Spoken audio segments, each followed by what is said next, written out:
సరైన ప్రజాభిప్రాయ సేకరణ లేకుండా ప్రజాప్రతినిధులు ఒక హామీ ఇచ్చేస్తే ఫ్యూచర్లో అవి ఎంత సెన్సిటివ్గా మారతాయో ఆంధ్రప్రదేశ్ వైఎస్ఆర్ కడప జిల్లాలోని అల్మాస్పేట సర్కిల్ ఉదంతం ఒక పర్ఫెక్ట్ ఎగ్జాంపుల్గా నిలుస్తుంది. అల్మాస్పేట సర్కిల్కి టిప్పు సుల్తాన్ పేరు పెట్టాలి, అక్కడ టిప్పు సుల్తాన్ విగ్రహం ఏర్పాటు చేయాలని చెప్పి కొంతమంది ముస్లిం సోదరుల యొక్క డిమాండ్.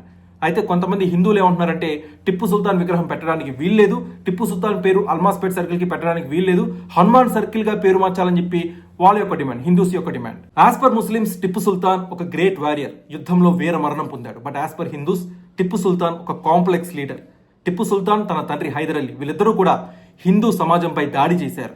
అనేక మంది హిందువుల్ని, ఎస్పెషల్లీ కేరళలోని కొడగు మలబార్ ప్రాంతాల్లో అనేక మంది హిందువుల్ని బలవంతంగా ఇస్లాం మతంలోకి కన్వర్ట్ చేశారు. హిందూ గొళ్లపై దాడి చేశారు. అనేక మంది క్రైస్తవుల్ని బలవంతంగా ఇస్లాం మతంలోకి కన్వర్ట్ చేశారని, చర్చిలపై దాడి చేశారని కూడా చరిత్రకారులు చెబుతూ ఉంటారు. చరిత్రలో హిందూ సమాజంపై దాడి చేసిన ఒక వ్యక్తి పేరు ఒక సర్కిల్ కి ఎలా పెడతారనేది హిందువుల యొక్క వాదన. అయితే ఇవాళ గొడవ ముదిరి పాకన పడింది. రెండు వర్గాల మధ్య భయంకరమైన దాడి జరిగింది. మధ్యలో పోలీసులు కూడా ఇన్వాల్వ్ అయ్యారు. పోలీసులు కూడా తీవ్ర గాయాలయ్యాయి. అయితే ప్రస్తుతం పరిస్థితి under control, law and order అంతా కూడా పర్యవేక్షించడం జరుగుతుంది. బట్ కాస్త సెన్సిటివ్ గానే ఉంది వ్యవహారం అయితే.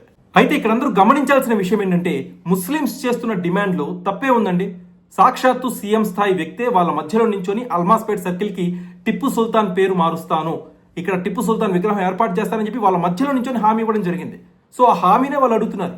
సీఎం స్థాయి వ్యక్తి ఇక్కడికి వచ్చి హామీ ఇచ్చారు, ఆ హామీ నెరవేర్చండి అయ్యా అని చెప్పి వాళ్ళు డిమాండ్ చేస్తున్నారు. ఈ సర్కిల్ ని టిప్పు సుల్తాన్ సర్కిల్ గా ప్రకటించమని కోరారు. స్థూపం కూడా పెట్టి బ్రహ్మాండంగా టిప్పు సుల్తాన్ సర్కిల్ గా దీన్ని నియమించి బ్రహ్మాండమైన సర్కిల్ గా దీన్ని తయారు చేసి ఈ కడపకు వస్తాని నేరుగా అందరికీ గుర్తుండే విధంగా ఈ టిప్పు సుల్తాన్ సర్కిల్ ఉంటుందని మరొకసారి మీకు హామీ ఇస్తున్నా.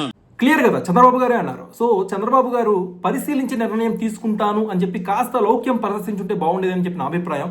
ఒక హామీ డైరెక్ట్గా ఇవ్వకుండా ఆలోచించి నిర్ణయం తీసుకుంటాం, లేకపోతే ప్రజాభిప్రాయ సేకరణ చేసి నిర్ణయం తీసుకుంటాం, ఆ లొకాలిటీలో ఉన్న వాళ్ళ అభిప్రాయం తీసుకుని నిర్ణయం తీసుకుంటామని చెప్పి అట్లా చెప్పుంటే, లౌక్యం ప్రదర్శించుంటే పరిస్థితి వాళ్ళు ఇలా వచ్చేది కాదు. ఇప్పుడు ఉదాహరణకి హైదరాబాద్కి భాగ్యనగరం అని పేరు మార్చాలని చెప్పి అప్పటి నుంచో డిమాండ్ ఉంది.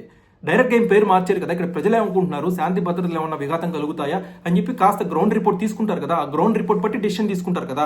అలా లేకుండా డైరెక్ట్గా భాగ్యనగరం పేరు మార్చేస్తే ఖచ్చితంగా గొడవలు అవుతాయి. ఇప్పుడు అల్మాస్పేటలో జరుగుతుంది కూడా అదే. అదేంటి, ఒక సర్కిల్ కి పేరు మార్చాలన్నా కానీ ప్రజలందరూ అభిప్రాయాలు తీసుకోవాలని చెప్పి మీరు అడగచ్చు, ఖచ్చితంగా తీసుకోవాలి. ఎందుకంటే ఇక్కడ మీరు హిస్టరీని టచ్ చేస్తారు, దట్టు ఒక కాంట్రవర్షియల్ పర్సన్ ని టచ్ చేస్తారు. టిప్పు సుల్తాన్ అంటే అందరూ ఒప్పుకోరండి, ఖచ్చితంగా హిందూ సమాజం నుంచి క్వశ్చన్స్ ఎదురవుతాయి. సో మనం చరిత్రను టచ్ చేస్తున్నప్పుడు కాస్త జాగ్రత్తగా ఉండాలి, ఆచితూచి నిర్ణయం తీసుకోవాలి. సో హిందూస్ డిమాండ్ చేస్తున్నట్టు హనుమాన్ సర్కిల్ గా పేరు పెడతారా, లేకపోతే ముస్లిమ్స్ డిమాండ్ చేస్తున్నట్టు టిప్పు సుల్తాన్ పేరు పెడతారా అనేది అధికారుల ఇష్టం, వాళ్ళ చేతిలో ఉన్న విషయం. కానీ శాంతి భద్రతలన్నీ కంట్రోల్లో రావాలి, అందరూ కూడా 100% అగ్రీ చేయాలంటే టిప్పు సుల్తాన్ పేరు పెట్టద్దు, హనుమాన్ సర్కిల్ గా పేరు పెట్టద్దు, అబ్దుల్ కలాం సర్కిల్ అని పేరు పెట్టండి. ఎవరి నుంచి ఎలాంటి అపోజిషన్ రాదు. ఎందుకంటే అబ్దుల్ కలాం లాంటి ఇన్స్పిరేషనల్ పర్సనాలిటీ పేరు పెడితే రేపటి పౌరులకి, భావితరాలకి ఉత్సుకత కలుగుతుంది. అరే అబ్దుల్ కలాం అంటే ఎవరు అని చెప్పి తెలుసుకునే ప్రయత్నం చేస్తారు ఆయన గురించి, ఆయన గొప్ప వ్యక్తిత్వం గురించి. సో అబ్దుల్ కలాం సర్కిల్ అని చెప్పి పేరు పెట్టండి, ఎవరికి ఎలాంటి ప్రాబ్లం ఉండదు. సో ఈ విషయంపై ఇది నా ఒపీనియన్. మీ ఒపీనియన్ ఏంటో కామెంట్ సెక్షన్ లో పంచుకోండి. Please like, share and subscribe.